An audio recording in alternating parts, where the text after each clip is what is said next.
फिर से शुरू हो गई। मैं तो परेशान हो गई हूँ इस लड़की से। क्या हुआ माँ, क्यों इतना गुस्सा कर रही हो?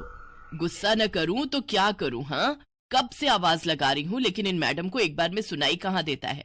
ओहो माँ, आप ही देखो ना, मैंने कितना सुंदर डिजाइन बनाया है। बस इसी में ध्यान लगा था मेरा, शायद इसीलिए आपकी आवाज सुनाई नहीं दी होगी। अच्छा बताओ क्या काम है, मैं ये बाद में पूरा कर लूंगी। कुछ काम नहीं, खाने की थाली कब से लगा कर रखी है। अब महारानी को फुर्सत मिल गई हो तो चलकर खा लो। अच्छा खाना खाना है, अब आप शुरू करो, मैं बस 2 मिनट में आऊं। हाँ हाँ पता है तेरे 2 मिनट।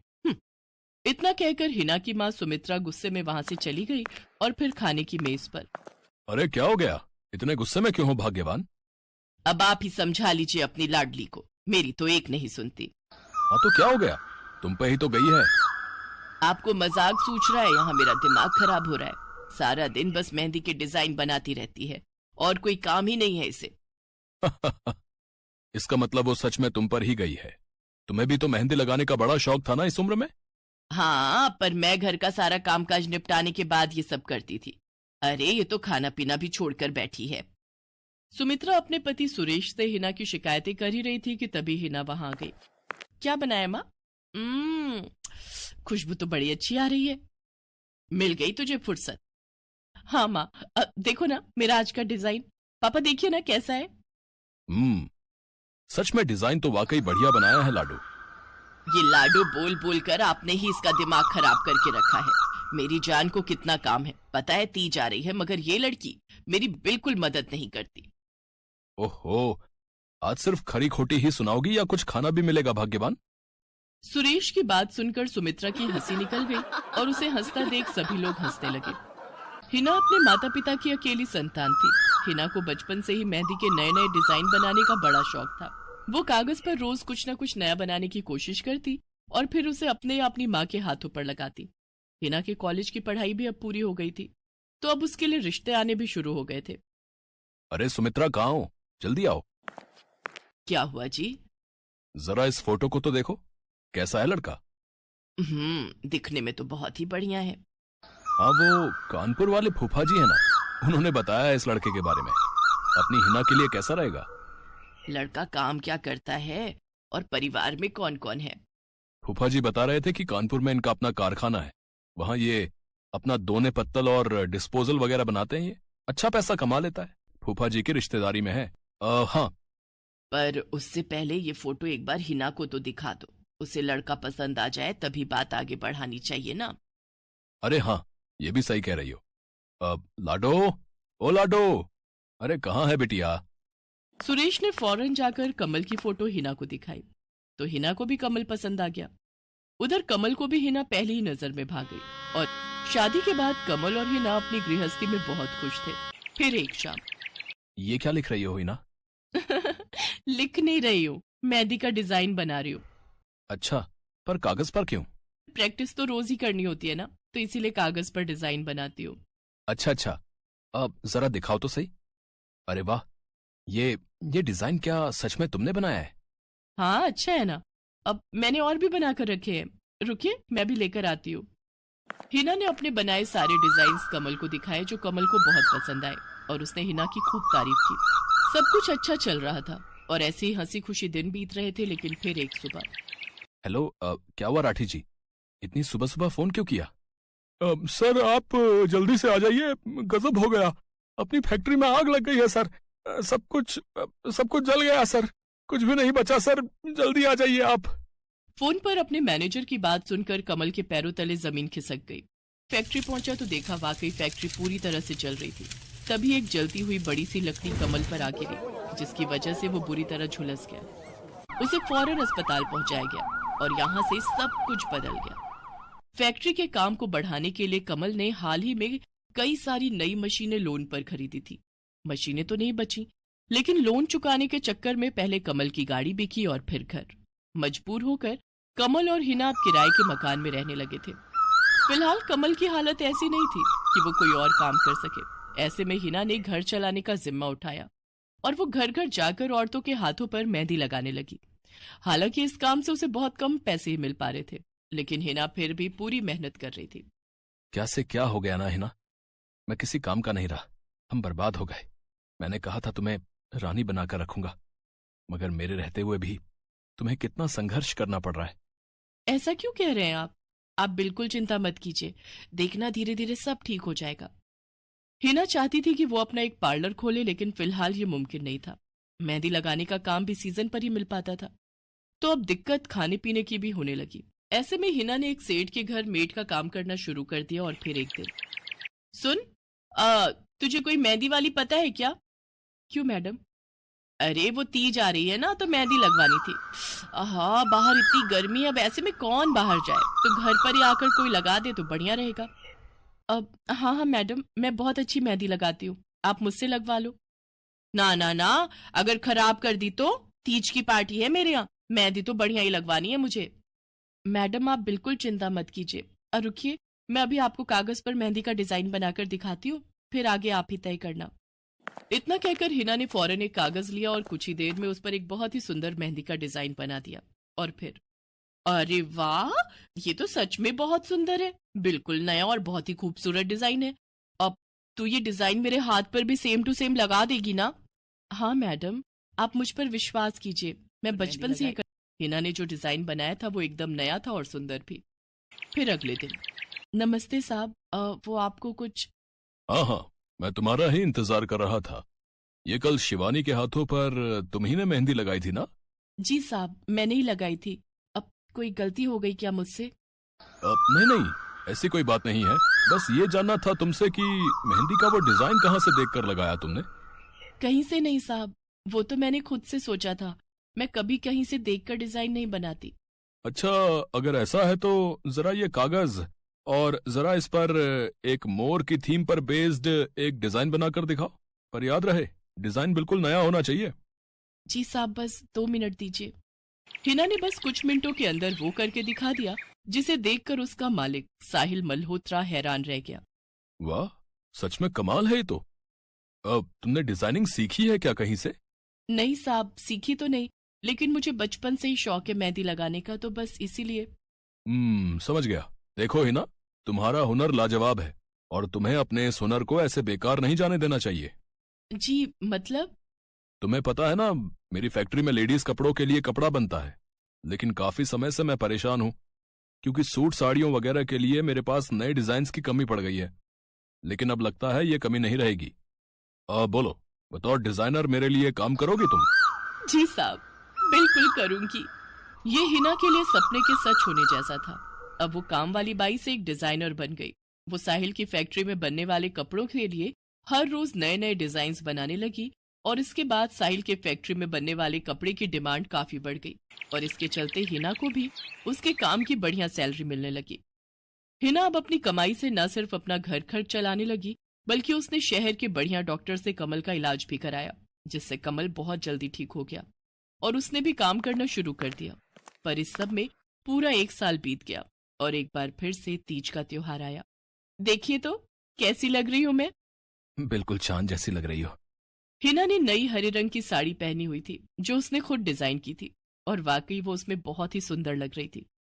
हिना, तुम सच में बहुत बहादुर हो। मैं तो उस हादसे के बाद उठकर खड़ा ही नहीं हो पाता, लेकिन तुमने सब कुछ ठीक कर दिया। तीज का ये त्योहार ही इसलिए है जी, मैं आपको कभी कुछ नहीं होने दूंगी।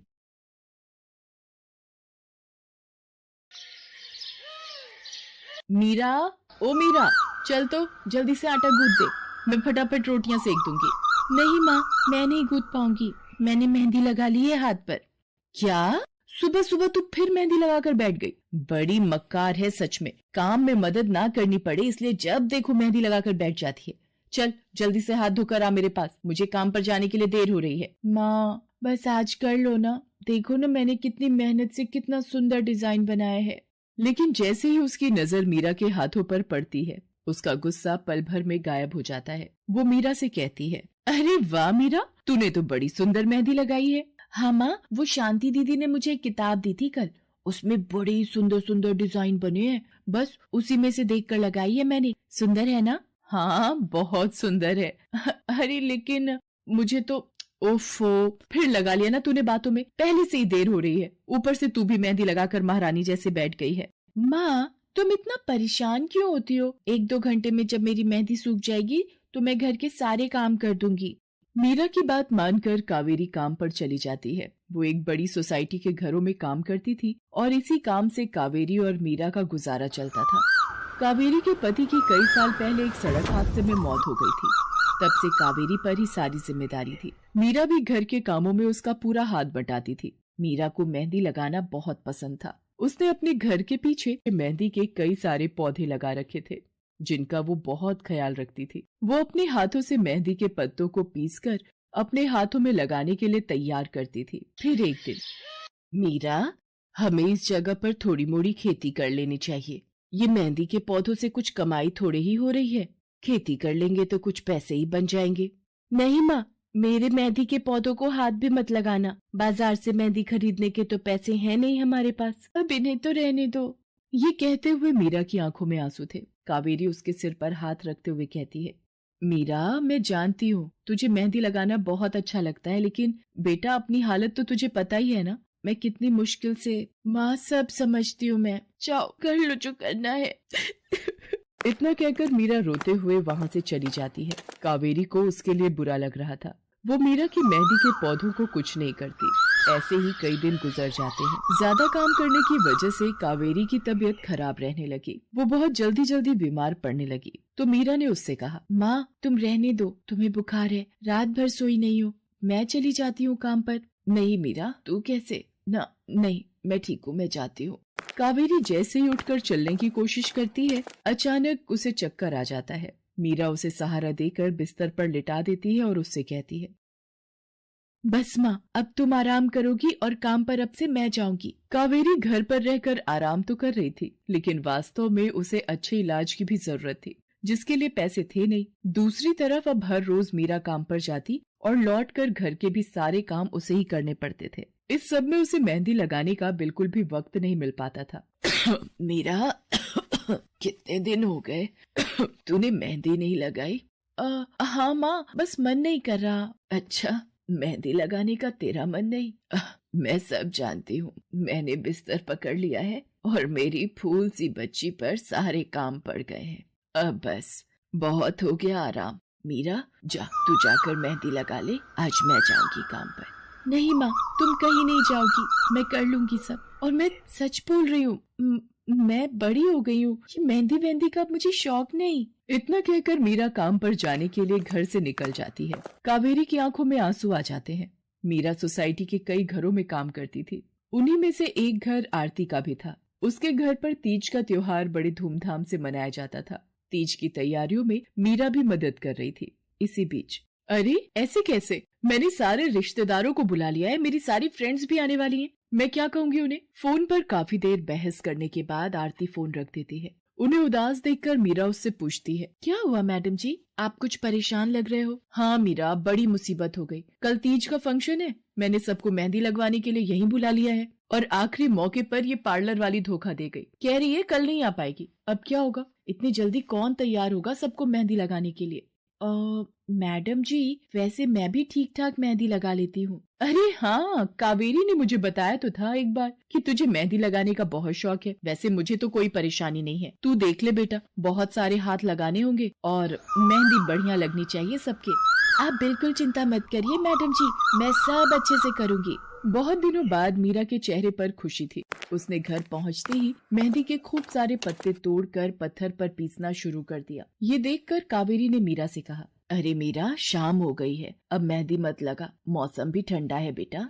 ये मेहंदी मैं अपने लिए नहीं पीस रही माँ, वो 5वें फ्लोर वाली मैडम जी है ना, कल उनके यहाँ लगानी है। अच्छा बेटा, पर ध्यान से बेटा, वो बड़े लोग हैं, कोई गलती ना हो जाए। माँ, तुम बिल्कुल चिंता मत करो, मेहंदी लगाने में मुझसे कभी कोई गलती हो ही नहीं सकती। मीरा खूब सारी मेहंदी तैयार करके अगले दिन आरती के घर पहुंच जाती है। वो अपनी मेहंदी को कोन में भरने लगती है कि तभी आरती की एक फ्रेंड आरती से, आरती, ये किसे बुला लिया तुमने? मैंने जिस पार्लर का नंबर दिया था तुम्हें, उससे बात नहीं हुई क्या? हुई तो थी, लेकिन उसने आखिरी वक्त पर मना कर दिया। तुम बिल्कुल चिंता मत करो, ये मीरा है, मेरी हाउसमेड है ना कावेरी, ये उसी की बेटी है, बहुत अच्छी मेहंदी लगाती है ये। ओफो आरती, तुम भी ना, पार्लर की बात अलग होती है, उन लोगों का मटेरियल ब्रांडेड होता है, मेहंदी के रचने की गारंटी मिलती है वहाँ से। और इसकी मेहंदी तो मुझे कुछ समझ नहीं आ रही, इस पर तो कोई लेवल तक नहीं है, अगर कुछ गलत रिएक्शन हो गया हाथों पर तो। आप बिल्कुल चिंता मत कीजिए मैडम जी, ये मेहंदी मैंने खुद पीस कर तैयार की है। मेरे पास बहुत सारे मेहंदी के पौधे हैं, इसमें कुछ भी ऐसा नहीं है जो आपके हाथों को नुकसान दे। ना भाई ना, सॉरी आरती, बट मैं अपने हाथों को लेकर कोई रिस्क नहीं ले सकती। तुम सब लगवाओ, मैं तो पार्लर जाकर ही लगवाऊंगी। इतना कहकर आरती की दोस्त शालिनी वहाँ से चली जाती है। आरती मीरा को इशारा देकर काम शुरू करने को कहती है। अरे वाह, मानना पड़ेगा, इस बच्ची ने कमाल की मेहंदी लगाई है। मुझे तो नहीं लगता कि इस मेहंदी का वैसा रंग आएगा जैसा पार्लर वाली मेहंदी का आता है। अब बस भी करो शालिनी, मेहंदी कैसी रचेगी ये कल तक पता चल ही जाएगा ना। बच्ची है वो, उसे इस तरह डराओ तो मत।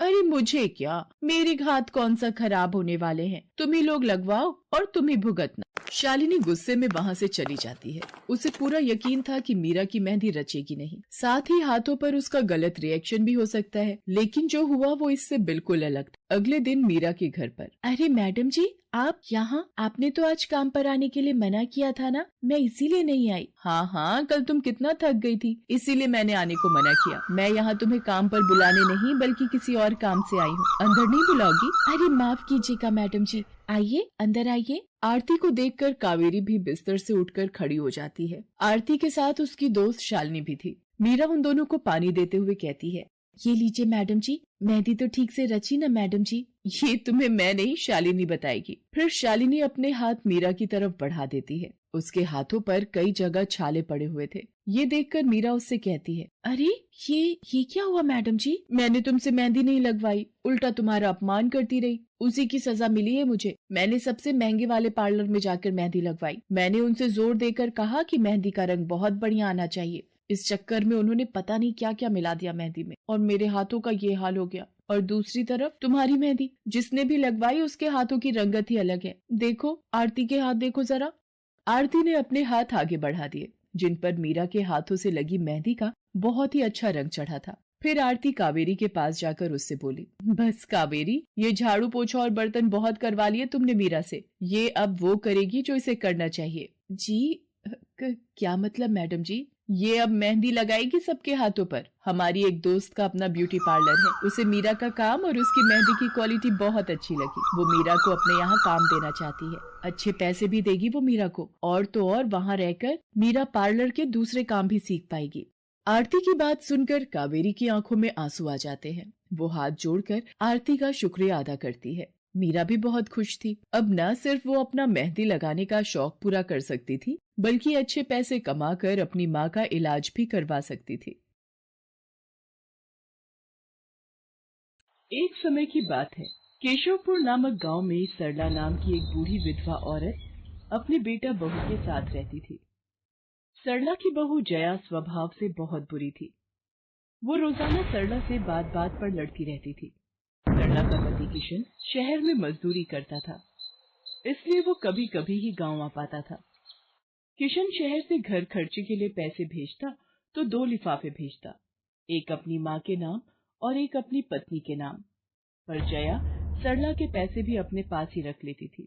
ऐसे ही एक दिन, ये सरला देवी और जया जी के नाम के मनी ऑर्डर हैं। लाओ लाओ भैया, जल्दी से मुझे दे दो। ये सरला देवी के हस्ताक्षर करके ही उन्हें मिलेगा। माँ जी आराम कर रही हैं, लाओ मैं अंगूठा लगवा कर लाती हूँ। ए बुढ़िया, जल्दी से इस कागज पर अंगूठा लगा दे। भैया मनी ऑर्डर मुझे दे दो। जया सारे पैसे अपने पास रख लेती है और अपने और बेटे बिट्टू के लिए खाने पीने की चीजें खरीद लाती है। माँ बहुत भूख लगी है। ये देख, मैं तेरे लिए कितने सारे पकवान लाई हूँ, पूड़ी, छोले, समोसे, कचौड़ी। चल हम दोनों मिलकर खाते हैं, मजा आ जाएगा। जया बहू, बहुत भूख लगी है, सुबह से कुछ भी नहीं खाया है। अगर थोड़ा सा कुछ खाने को मिल जाता तो। पता नहीं इस बुढ़िया को कितनी भूख लगती है, जब देखो हम माँ बेटे के खाने पर नजर लगाती रहती है। ये ले पकड़, आधी कचौड़ी दे रही हूँ, अब रात तक कुछ खाने को नहीं मिलेगा। और तुझे तो मैंने बोला था कि कपड़े धो देना, तेरे से अभी तक कपड़े नहीं धुले। ये कचौड़ी खाकर चुपचाप सारे कपड़े धो देना, नहीं तो मुझसे बुरा कोई नहीं होगा। बेचारी सरला कचौड़ी का एक टुकड़ा खाकर भला क्या पेट भरती। वो फिर से दोबारा काम पर लग जाती है। एक दिन किशन शहर से वापस आने वाला था। जया को पता था कि जब किशन सरला से पूछेगा कि वो उसे पैसे बराबर भेजता है तो उसे मिलते हैं या नहीं। ये बात सोचकर जया थोड़ा घबरा जाती है और वो सरला से कहती है, ओ बुढ़िया, अगर तूने अपने बेटे से कहा कि तुझे उसके भेजे हुए पैसे नहीं मिलते तो मुझसे बुरा कोई नहीं होगा। वो तो एक दिन रहकर चले जाएंगे, उसके बाद जो मैं तेरा हाल करूंगी ना, फिर तू देखती रह जाएगी। इसलिए अपने बेटे के सामने दुखड़े रोने की कोशिश मत करना।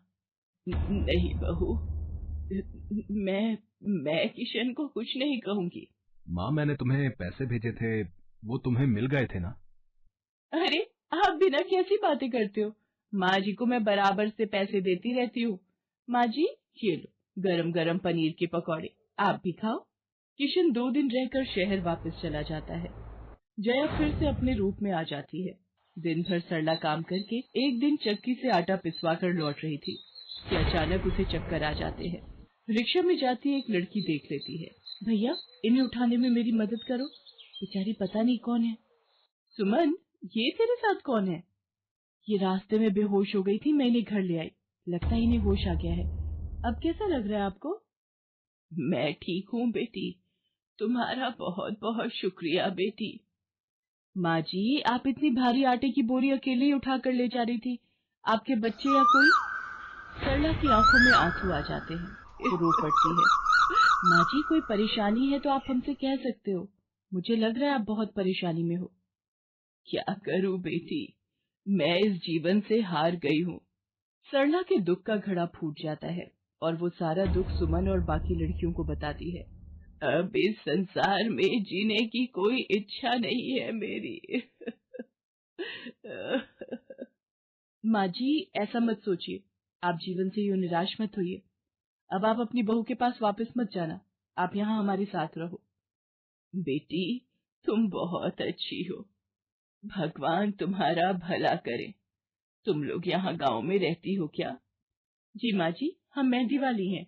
हम लोग मेहंदी लगाने का काम करती हैं और आसपास के गांव और शहरों में मेहंदी लगाने जाती हैं।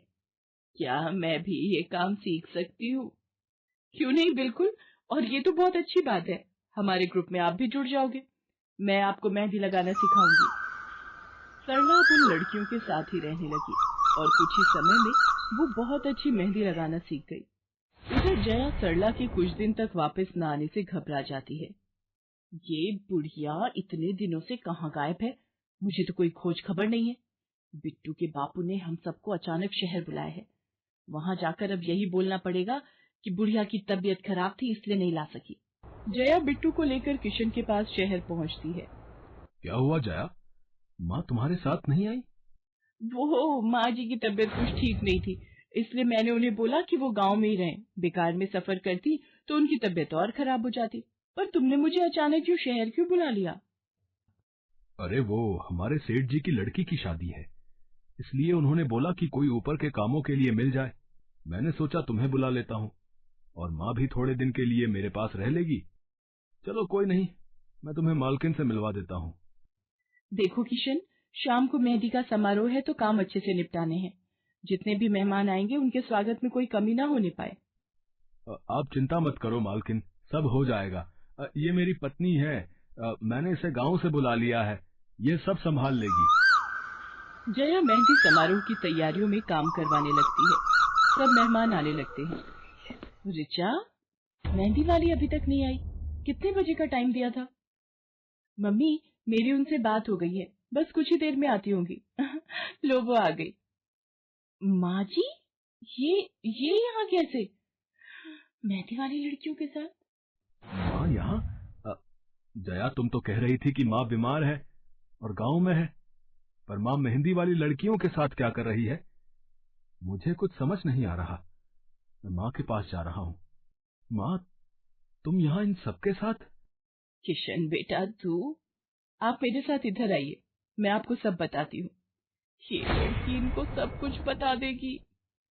शायद आप नहीं जानते हैं, आपकी पत्नी ने आपकी माँ पर बहुत जुल्म किए हैं, इसीलिए ये बेचारी अपना घर छोड़कर हमारे साथ रहने को मजबूर थी।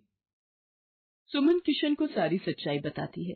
सरला की आंखों में आंसू आ जाते। किशन सबके साथ जब घर आ जाता है। जया, तुम्हें शर्म आनी चाहिए, तुमने मेरी माँ के साथ इतना बुरा व्यवहार किया। तुम्हारी वजह से मेरी माँ दर दर भटक रही है। अब तुम मेरे साथ एक पल भी नहीं रहोगी। बिट्टू को मैं पाल लूंगा। अभी के अभी अपने मायके निकल जाओ।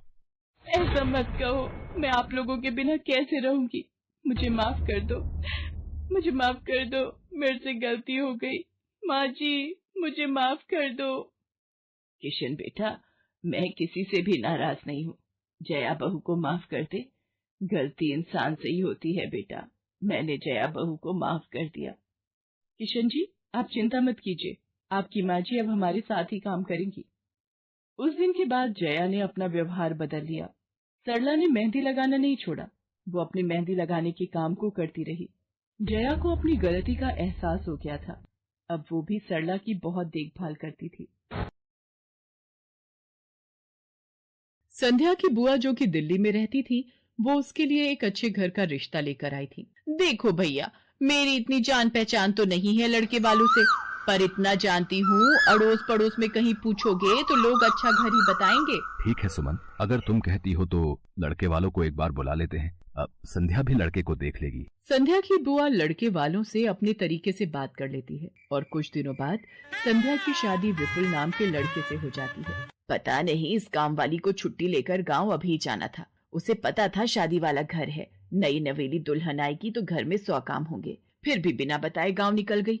अब मैं दूसरी काम वाली इतनी जल्दी कहाँ से ढूंढूंगी। राजेश्वरी, एक प्याली चाय दे दो तो बड़ी मेहरबानी होगी। सुबह से एक प्याली चाय भी नहीं मिली है। तुम्हें तो जब देखो चाय पीने की पड़ी रहती है। पता भी है एक बर्तन नहीं है धुला हुआ जिसमें तुम्हारी चाय बना दूं। ढेरों बर्तन रसोई में पड़े हैं झूठे। माँ, मैं कॉलेज जा रही हूँ, तुम मुझे ये मत कहना कि मैं छुट्टी कर लूं और तुम्हारे साथ घर का काम करवाऊं। मेरा आज बहुत बड़ा प्रोजेक्ट सबमिट होना है, इसलिए मैं तो कोई काम नहीं कर सकती। ये लो, अब इसे भी अभी कॉलेज जाना था। अब मैं क्या करूं, कुछ समझ नहीं आ रहा। संध्या की सास राजेश्वरी अभी काम वाली को लेकर परेशान हो ही रही थी, तभी संध्या राजेश्वरी की सारी बातें सुन लेती है और रसोई में जाकर बर्तन धोने लगती है। अरे संध्या बहू, तुम ये रसोई में क्या कर रही हो? हटो हटो हटो, ये झूठे बर्तन तुमसे थोड़ी करवाऊंगी। अभी तुम्हारे हाथों की मेहंदी भी नहीं उतरी।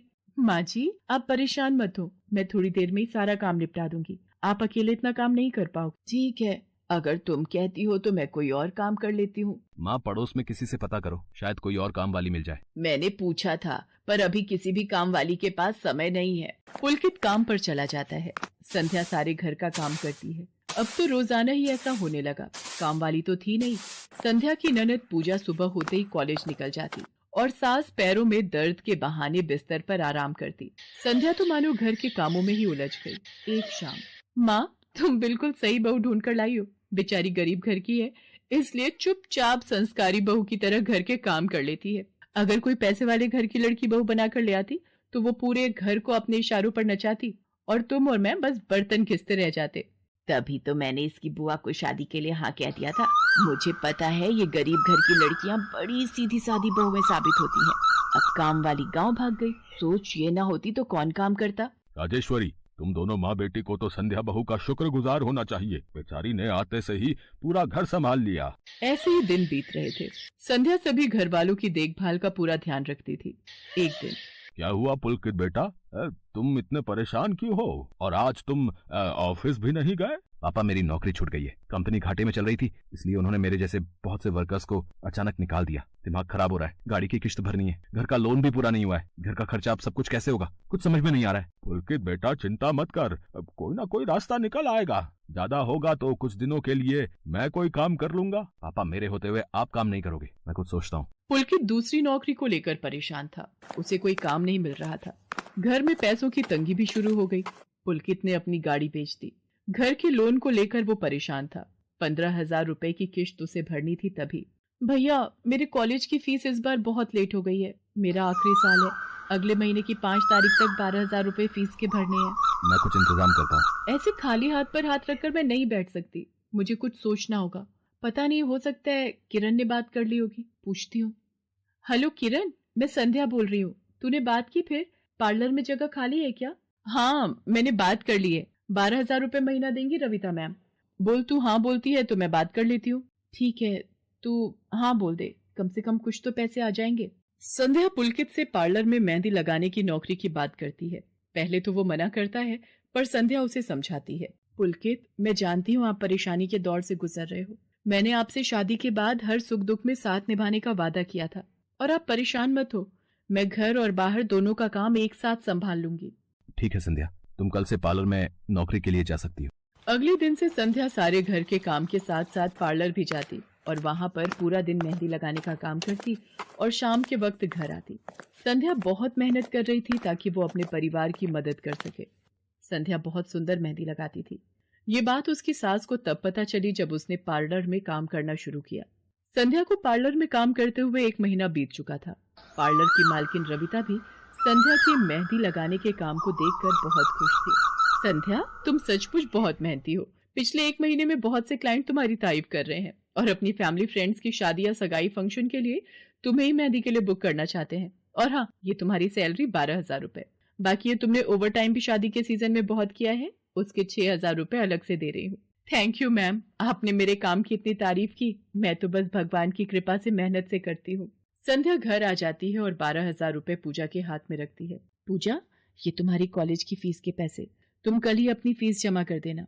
भाभी, ये तो आपकी मेहनत की कमाई है, आप ये सारे पैसे मुझे दे रहे हो? नहीं नहीं भाभी। पूजा, तुम मुझे अपनी भाभी कहती हो ना, और भाभी तो माँ समान होती है, तो क्या तुम अपनी भाभी माँ के पैसे नहीं लोगी? तुम अपने भैया से भी तो लेती हो ना। फिर मेरे और अपने भैया में फर्क है, मैं भी तो इस घर का हिस्सा हूँ, इसलिए ये पैसे रख लो। मुझे माफ कर दो भाभी, मैंने ना जाने आपके बारे में क्या क्या गलत सोचा। पुलकित को भी दूसरी नौकरी मिल जाती है। अब संध्या और पुलकित दोनों मिलकर